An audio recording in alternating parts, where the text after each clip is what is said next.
Following podcasting best practices is always smart, but it doesn't leave much room for creativity. Sometimes success is serendipitous, and what seems to be a pointless thing may have a future unexpected upside.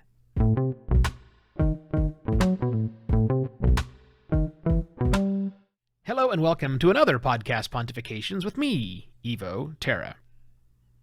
Productivity, prioritization, and podcasting. I say this not because I like alliteration, although I really do like alliteration, but because it's what we hear all the time. And generally speaking, I tend to agree with that. There are lots of things that you can waste your time on as a podcaster. And there's no shortage of top 10 things to improve, grow, / blow up your podcast. And you may not be doing all of those things, and in fact, you're probably not doing most of those things. You only have a limited amount of time every single day or week or month to invest in your podcast when you're not actually podcasting, which already takes up a whole lot of your time.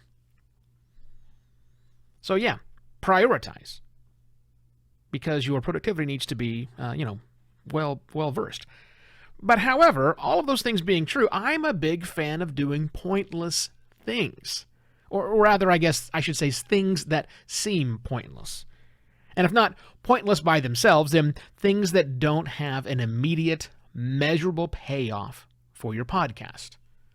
I'm just going to give you one example, and then we'll talk about this through the process of my singular example. And that is a thing that I call my Minute of Pod Zen, or actually I call it your Minute of Pod Zen. If you listen to Sounds Profitable, Pod News, or even the Ear, Brain, Heart podcast, you might have heard this little episode that I put together. That assumes that you listened all the way to the end of an episode of those shows that have included that little snippet. And by the way, the vast majority of people who listen to those shows do not listen all the way to the end, so they never hear your Minute of Pod Zen. Also, an extremely small number of people have added Minute of Pod Zen to their Amazon smart speaker. Very small, like single digit, like not even approaching double digits.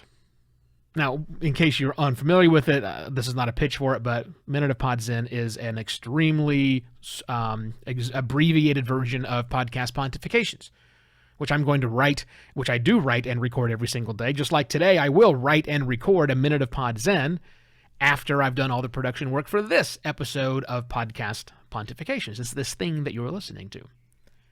Now, when I started it, I was playing with the notion that syndication, beyond just, RSS syndication, but truly syndicating content was going to be kind of a good idea.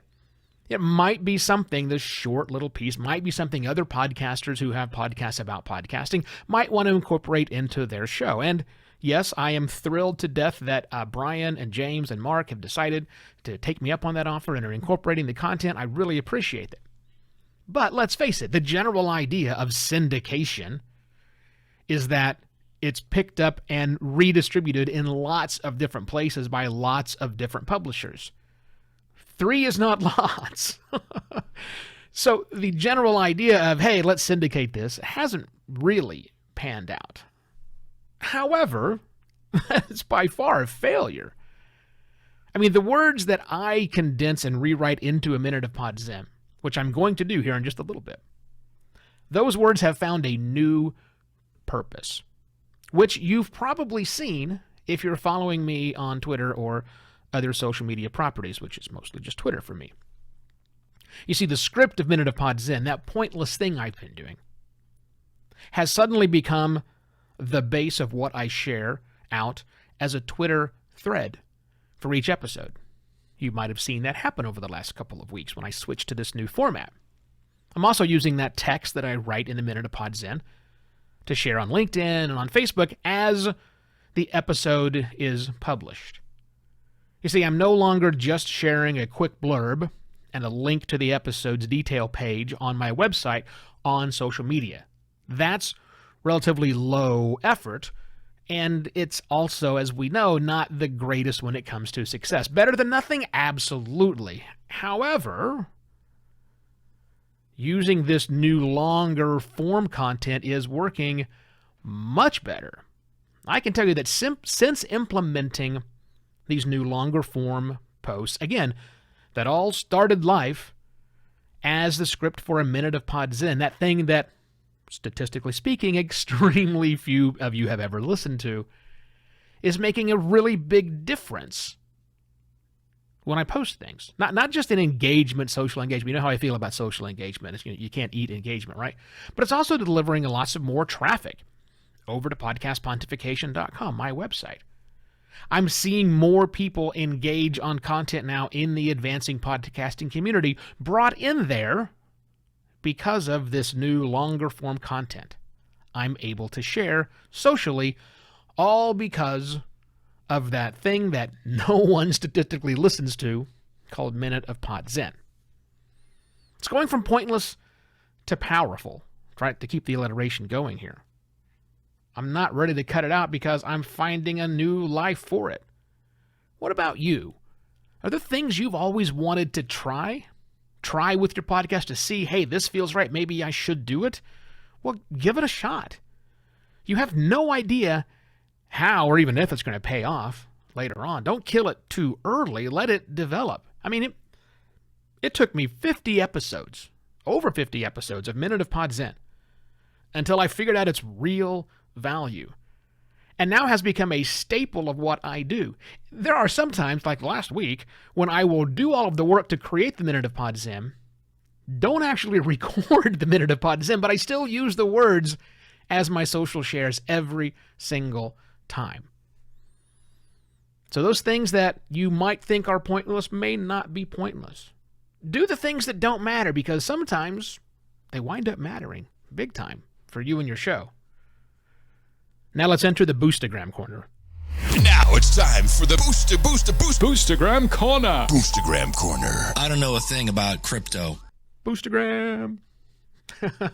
I want to thank Karen from the, or maybe it's Kyron, from the Mere Mortals podcast. He used Podfriend, or they used Podfriend, excuse me, to send about 1,200 sats, along with the message of, hey, Evo, I heard your podcast mentioned somewhere in the 2.0 community. Yes, I'm semi-active over there, and wanted to come here to check out what you're up to. Ah, how nice. Lots of handy advice, thank you. And we'll definitely check in every now and then to find out some small snippets to make me a better podcaster. Awesome. And then he says, just about to go listen to you on Podland as well. And then he says, go podcasting. Yes, well, thank you very much, Karen. I appreciate you staying here and checking out what's going on.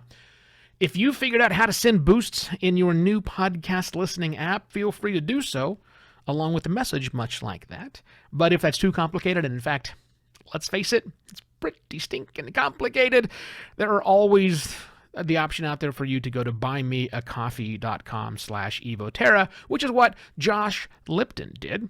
Along with Virtual Coffee, they said, one of my favorite shows about our medium.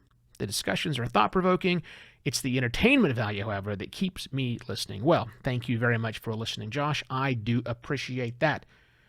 And with all of that, I'll say that's it, and I shall be back tomorrow with yet another podcast, Pontifications.